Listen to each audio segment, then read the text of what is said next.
Welcome to Pressure Points. I'm Gene Munster from Deepwater Asset Management, and our topic today is TSMC, as in Taiwan Semi. If there was going to be a magnificent eight, I believe that this company should be just that eighth company. The stock is new to many of you, so I'm going to spend a minute and just talk about what the company is, a little bit about what they do, why the stock is moving today, but then jump into the pressure point, which is what is unique and why this company has a sustainable long-term advantage. And so back to the top in terms of the company, this is a $570 billion US dollar market cap company. They're, of course, based in Taiwan. They do most of their advanced node manufacturing. This is about 70% of their revenue. This is kind of the more difficult chips to build. Customers like Apple, NVIDIA, they do most of that in China and in Taiwan. Call it 90% of that's done in China and Taiwan. They started an initiative to diversify. They're building a couple campuses in Arizona, for example.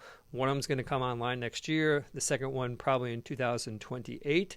But they are looking to diversify and want to get to more or less a 50-50 mix of building chips, really to try to reduce some of that geopolitical risk. And that geopolitical risk is one of the reasons why the stock has underperformed. Many investors don't want to touch this because it is in the crosshairs of geopolitical tension. At Deepwater, we are comfortable with that risk given the opportunity, and have been adding to and initiating a position over the last several months. During the last year, the stock is up 23%. That compares to the NASDAQ that's up 37%. So this has lagged, and I believe the biggest reason why it's lagged is the geopolitical piece. But also 2023 was a tough year for TSMC, is that their business essentially was down 4%. Revenue was down 4% year over year.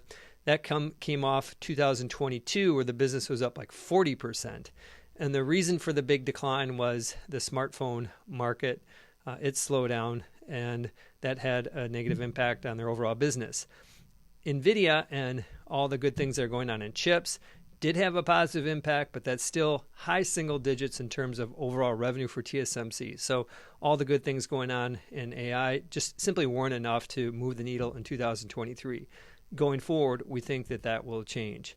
And as far as why the stock on their December earnings is up 7%, is because they guided 2024 revenue to be up 25%. The street was at 20% growth, and they guided earnings to grow a little bit quicker than what most had expected. They'll grow around 18 to 20%. Previously, the street was looking for 16% growth. And so when you put all this together, it is a positive combination of coming out of a bad period related to smartphones in 2023 and some more optimism that that's going to stabilize and them getting a little bit more benefit from their chips, some of these AI chips. But that's where kind of most of the conversation traffics in.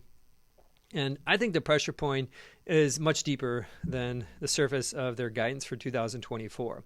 What's important here is TSMC is doing something that no one else can do. They are building chips. Not only are those chips difficult to build from a technical perspective, the vast majority of TSMC employees have an advanced degree in physics or mathematics or engineering, is that not only are they difficult to build, but there is a high customer service piece to this. These are really the beating heart of these devices, whether it is from Apple or NVIDIA, and ultimately is they have to work closely with these customers to ensure that their products get out the door. And so that customer service piece, along with the technical aspect to it, is what really separates TSMC. You hear stories about their engineers going in the middle of the night to make sure that the products for NVIDIA are continuing to advance and that they're not having any sort of downtime. And from a technical basis, the most advanced nodes right now are these 3-nanometer nodes. And that basically just means it's a really fast chip.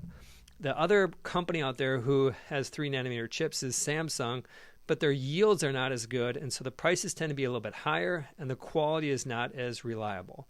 And so TSMC really stands alone when it comes to this very technical task of producing these chips. And not only is the staff difficult to bring together to do this, but also the factories take years to build, as we're seeing in Arizona. One of those is being delayed, but the big picture is this really hard business to compete in. And given their technical advantage in building those most advanced chips and the reality that the demand for these most advanced chips are going to accelerate in the next few years based on AI, puts TSMC in a great place to really ride this wave. The picks and shovels be really the substance of the company that powers the AI revolution. The big risk here, of course, is the geopolitical. We recognize that. If something would go awry with Taiwan, this would be a material negative.